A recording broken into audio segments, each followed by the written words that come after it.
തീർച്ചയായും തെരഞ്ഞെടുപ്പ് ചിത്രം വ്യക്തമാകുന്ന ഘട്ടത്തിൽ എങ്ങനെയാണ് വടക്കൻ കേരളമെന്ന് നോക്കാം. ഞങ്ങളുടെ പ്രതിനിധി മേഘ്ന മുരളി തന്നെ ചേരുകയാണ്. മേഘ്ന, എങ്ങനെയാണ് ഈ സ്ഥാനാർത്ഥികളുടെ എണ്ണം കൃത്യമായിരിക്കുന്നു?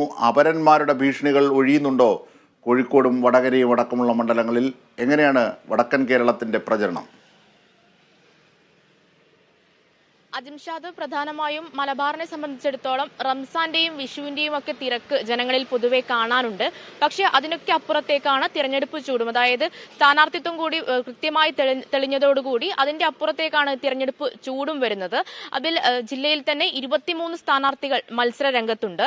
അതിൽ പ്രധാനമായും മുന്നണികളൊക്കെ പ്രധാനമായും നോക്കിക്കാണുന്ന ഒരു വിഷയം എന്ന് പറയുന്നത് ഈ അപരന്മാരുടെ സാന്നിധ്യം തന്നെയാണ്. അതായത് ഈ അപരന്മാർ സ്ഥാനാർത്ഥിത്വം പിൻവലിക്കുമെന്നുള്ള സൂചനകളൊക്കെ ഉണ്ടായിരുന്നെങ്കിലും ആരും സ്ഥാനാർത്ഥിത്വം പിൻവലിക്കാത്ത ഒരു സാഹചര്യത്തിലാണ് ജില്ല മുന്നോട്ട് പോകുന്നത്. അതുകൊണ്ട് തന്നെ കോഴിക്കോട് ലോക്സഭാ മണ്ഡലമാണെങ്കിലും വടകര ലോക്സഭാ മണ്ഡലങ്ങളാണെങ്കിലും ഇരു മണ്ഡലത്തിലും അവരുടെ പേരിൽ, അതായത് പ്രധാന മുന്നണി സ്ഥാനാർത്ഥികളുടെ പേരിൽ തന്നെ അപരന്മാരുള്ള ഒരു സാഹചര്യമുണ്ട്.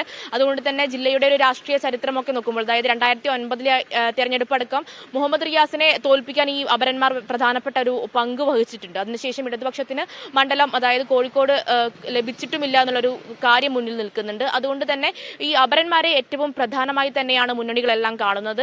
ചിഹ്നത്തിന് തന്നെ വോട്ട് കൊടുക്കുക എന്നുള്ള ലക്ഷ്യം, അതായത് ജനങ്ങളെ പറഞ്ഞു മനസ്സിലാക്കിക്കൊണ്ട് ചിഹ്നത്തിന് തന്നെ വോട്ട് ഉറപ്പിക്കുക എന്നുള്ള ലക്ഷ്യം മുന്നണികളൊക്കെ മുന്നോട്ട് വയ്ക്കുന്നുണ്ട്. മറ്റൊരു പ്രധാനപ്പെട്ട വിഷയമാണ് ഈ തെരഞ്ഞെടുപ്പ് കാലത്ത് പാനൂരുണ്ടായ ബോംബ് സ്ഫോടനം. ഈ ബോംബ് സ്ഫോടനം പ്രധാനമായും ഈ UDF-ഉം മറ്റ് കക്ഷികളും ഒക്കെ പ്രധാന പ്രചരണ ആയുധമാക്കുന്നുണ്ട്. അതിനെ പ്രതിരോധിക്കാൻ വേണ്ടിയിട്ട് ഇടതുപക്ഷവും മുന്നോട്ട് വരുന്നുണ്ട്. അതിൽ പ്രധാനമായും വടകരയിലടക്കം, വടകര ലോക്സഭാ മണ്ഡലത്തിലടക്കം TP ചന്ദ്രശേഖരൻ വധക്കേസ് എല്ലാ തെരഞ്ഞെടുപ്പിലും ചർച്ചാ വിഷയമാകുന്നതാണ്. അതിനോടൊപ്പം ചേർത്ത് വെക്കുകയാണ് ഈ പാനൂർ ബോംബ് സ്ഫോടനവും.